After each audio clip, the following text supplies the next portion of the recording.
Me too.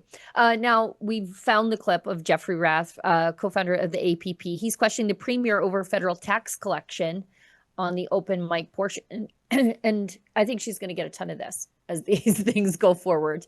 And kudos to the APP, because these are tough questions that people want to ask. But go ahead. My name's Jeffrey Rath. I'm from Foothills, Alberta. So, Premier, the first thing I wanted to say with the greatest of respect, when you say there's no legal mechanism to stop sending taxes to Ottawa and collecting 100% of the taxes in Alberta, with the greatest of respect, you're incorrect. The legal mechanism is Section 1, Sub 3 of the Clarity Act, and that's voting Alberta the hell out of Canada on a clear question. Thank you, Jeff. Now, and then my last point on that is simply on a moving forward basis. I'd like to see a straw poll in this room, and that's one, not do we want to spend another 5 or 10 years bashing our heads against an unamendable constitution versus how many people in this room want a clear vote on independence within the next 12 months. Okay. So thank you. But go ahead.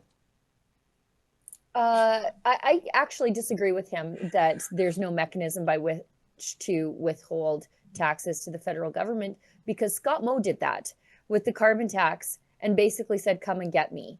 And they didn't because, well, frankly, I don't think there are big enough handcuffs. He's got ham hocks for fists, but he called their bluff. They didn't do anything when he said, we're not sending the carbon tax.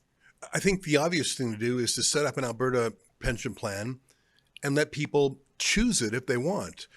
So they don't have to leave the CPP.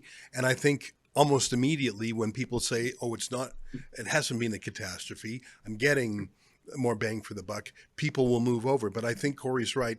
And one of the things Donald Trump has insisted on is not doing things that would scare seniors, not talking about those kind of entitlements. He's got bigger fights to fight.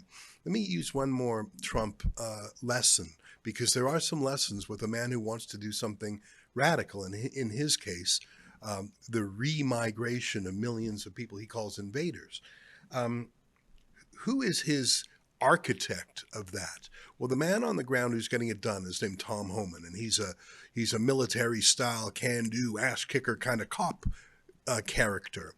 But he's using a strategy quarterbacked by the deputy chief of staff named Stephen Miller, who is using such creative legal means. For example, a law from the 18th century, I think it's called the Alien Act or something, like to deal like laws that have not been used in centuries, legal tools that have never been used. Maybe the Democrats have used them, but never a Republican.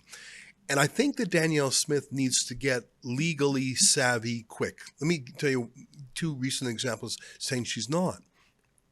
In her transgender compromise, which was quite balanced, she, rather naively, I might say, did not include the notwithstanding clause in the first draft.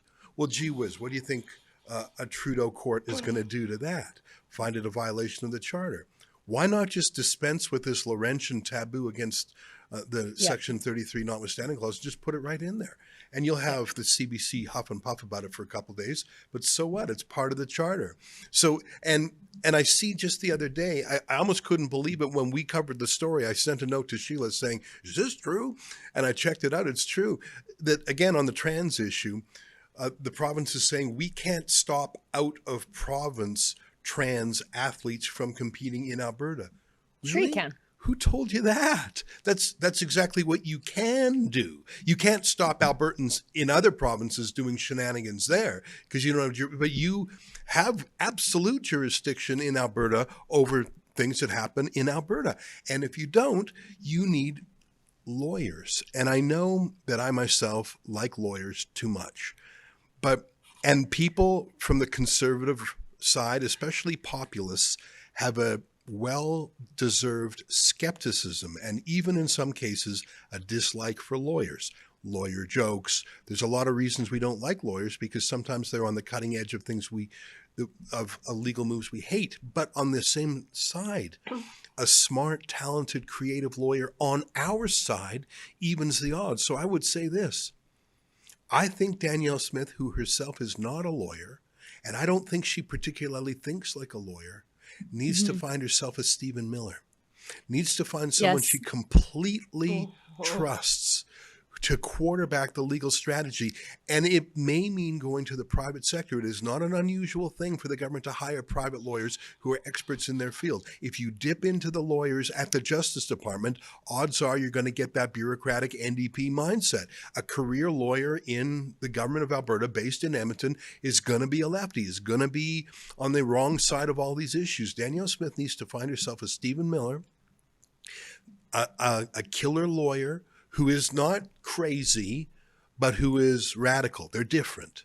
And she needs to take a lawfare approach to it, because I promise you they're going to take a lawfare approach to her, and they already are. So whether it's knowing how to navigate things on the constitutional file and sovereignty, or how to get her agenda through prickly courts, she needs a legal dream team.